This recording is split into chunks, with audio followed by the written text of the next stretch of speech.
నమస్తే, welcome to సత్యగ్రహి. నేను శివాని. తెలుగు రాజకీయాల్లో ఎప్పుడూ ఒక హాట్ టాపిక్ నడుస్తూనే ఉంటుంది. అదేంటో మీకు ప్రత్యేకంగా చెప్పనక్కర్లేదు. ఓటుకు నోటు కేసు. ఇన్నాళ్ళు ఈ కేసుకు సంబంధించి ఏదో జరుగుతోంది, తీర్పు వస్తుంది అనుకుంటే ఏకంగా దేశ అత్యున్నత న్యాయస్థానం సుప్రీంకోర్టు ఒక పెద్ద బాంబు పేల్చింది. ఇప్పటి వరకు జరిగిన వాదనలన్నీ వేస్ట్.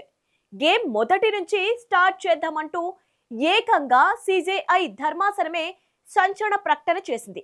అసలు ఈ కేసులో ఏం జరుగుతోంది? మన ముఖ్యమంత్రి రేవంత్ రెడ్డి వేసిన మాస్టర్ ప్లాన్ ఏంటి? ఈ కథలో మన బాబు గారి పాత్ర ఎంత? ఇవన్నీ ఇప్పుడు తెలుగు రాష్ట్రాల్లో హాట్ టాపిక్ గా మారాయి. దీని గురించి డీటెయిల్ గా విశ్లేషిద్దాం. స్కిప్ చేయకుండా చివరి దాకా వాచ్ చేయండి. ఫ్లాష్ బ్యాక్ లోకి వెళ్తే 2015 ఎమ్మెల్సీ ఎన్నికల వేళ తెలుగు రాష్ట్రాల రాజకీయాలను ఒక కుదుపు కుదిపేసిన సీన్ ఇది. కెమెరాలు, ఆడియో టేపులు, నోట్ల కట్టలు. అప్పట్లో ఈ ఎపిసోడ్ చూసిన జనాలకు మైండ్ బ్లాక్ అయిపోయింది. ఓటు వేయడానికి నోట్లు పంచుతున్నారయ్యా బాబు అంటూ ఇటు మీడియా, అటు ప్రత్యర్థులు ఊగిపోయారు. ఈ కేసులో నాటి ఎమ్మెల్యే, నేటి తెలంగాణ ముఖ్యమంత్రి రేవంత్ రెడ్డి ప్రధాన నిందితుడిగా పేరు సంపాదించుకున్నారు. ఆ తర్వాత ఏం జరిగిందో మనందరికీ తెలిసిందే. జైలుకెళ్లడం, బెయిల్ రావడం, రాజకీయాల్లో ఎదురు లేకుండా దూసుకుపోవడం, ఇవన్నీ ఒక ఎత్తైతే ఈ లీగల్ బ్యాటిల్ మాత్రం ఎక్కడో మూలాన అలాగే ఉండిపోయింది. ఇక్కడే అసలు సినిమా మొదలైంది. మన లీడర్లు ఊరికే రాజకీయాల్లోకి రారు కదా. చట్టాల్లో ఉండే లొసుగులను వాడుకోవడంలో మన వాళ్లకు వాళ్లే సాటి.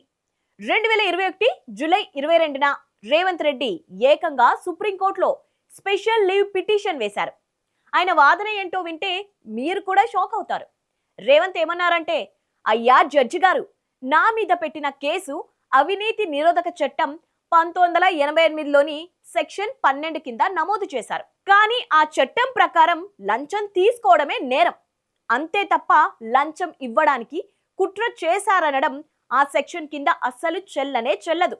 ఆ తర్వాతే అంటే 2018లో లంచం ఇవ్వడం, ప్రేరేపించడం కూడా నేరమే అని చట్టాన్ని సవరించారు. మరి 2015లో జరిగిన ఈ కేసుకు 2018 చట్టం ఎలా వర్తిస్తోంది? అది ముమ్మాటికి అన్యాయం కదా అని లాజికల్ పాయింట్ లాగారు.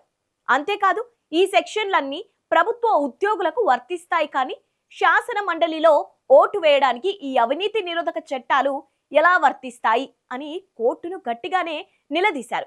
ఇదే కేసులో మాజీ ఎమ్మెల్యే సండ్ర వెంకట వీరయ్య కూడా తన పేరు తొలగించాలని కోరుతూ పిటిషన్ వేశారు. ఇటీవల ఈ పిటిషన్లను CJI justice Suryakant, justice Joymalya Bagchi, justice V మోహన్లతో కూడిన త్రిసభ్య ధర్మాసనం ముందుకు వచ్చాయి. పిటిషనర్ల తరపున ప్రముఖ సీనియర్ లాయర్ సిద్ధార్థ లూత్రా, తెలంగాణ ప్రభుత్వం తరపున ధామా శేషాద్రి నాయుడు కోర్టుకు హాజరయ్యారు. విచారణ ప్రారంభం కాగానే ఇరుపక్షాల లాయర్లు కోర్టును చూసి చేతులు జోడించి, అయ్యా, ఈ కేసు మామూలుది కాదు, దీనిపై సుదీర్ఘంగా వాదనలు వినాలి, కొంచెం టైం కావాలి అని వాయిదా కోరారు.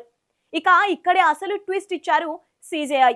గతంలో ఈ కేసు విచారణ చేపట్టిన బెంచ్లోని ఒక న్యాయమూర్తి రిటైర్ అయిపోయారు. సో ఇంతకాలం జరిగిన వాదనలన్నీ చెత్తబుట్టలో వేయండి, ఈ కేసు విచారణను ఇక్కడితో పక్కనే పెడుతున్నాం, మొదటి నుంచి ఫ్రెష్ గా వాదనలు వింటామని తేల్చి పారేశారు. తదుపరి విచారణను సెప్టెంబర్ 5వ తేదీకి వాయిదా వేశారు. చూశారు కదా, క్యారెక్టర్లు అవే, బ్యాక్గ్రౌండ్ మ్యూజిక్ కూడా అదే. కానీ డైరెక్టర్ మారేసరికి సినిమా మళ్ళీ మొదటి నుంచి మొదలైంది. 2015లో పుట్టిన ఈ కేసు 2026 వచ్చేసినా ఇంకా మొదటి స్టేజ్లోనే ఉందంటే మన లీగల్ సిస్టమ్ స్పీడ్ ఏంటో అర్థం చేసుకోవచ్చు. ఒకానొక సమయంలో ఈ కేసు తెర వెనుక చక్రాలు తిప్పారనే ఆరోపణలు ఎదుర్కొన్న చంద్రబాబు ఆంధ్రప్రదేశ్లో సీఎం అయిపోయారు. అప్పట్లో ఇరుక్కున్న రేవంత్ రెడ్డి నేడు తెలంగాణలో పవర్ఫుల్ చీఫ్ మినిస్టర్ కుర్చీలో కూర్చున్నారు. కాలం ఎంత వేగంగా మారిపోయిందో కదా. మరి ఈ మారిన కాలంలో సెప్టెంబర్ 5న జరిగే తాజా విచారణలోనైనా ఈ కేసు ఒక కొలిక్కి వస్తోందా, లేక మరోసారి వాయిదా అంటూ మనకు లీగల్ సినిమా చూపిస్తారనేది వేచి చూడాలి. మరి ఓటుకు నోటు కేసుపై మీరేమంటారు? ఈ కేసులో నిజంగానే సీఎం రేవంత్ రెడ్డికి ఊరట లభిస్తుందంటారా, లేక ఈ లొసుగుల రాజకీయం ఇంకా నడుస్తోందా? కింద కామెంట్ సెక్షన్ లో ఖచ్చితంగా మీ అభిప్రాయం తెలియచేయండి. ఈ వీడియో నచ్చినట్టయితే లైక్ చేయండి, షేర్ చేయండి. ఇలాంటి పొలిటికల్ అప్డేట్స్ కోసం మా సత్యాగ్రహి ఛానల్ని ఇప్పుడే సబ్స్క్రైబ్ చేసుకోండి.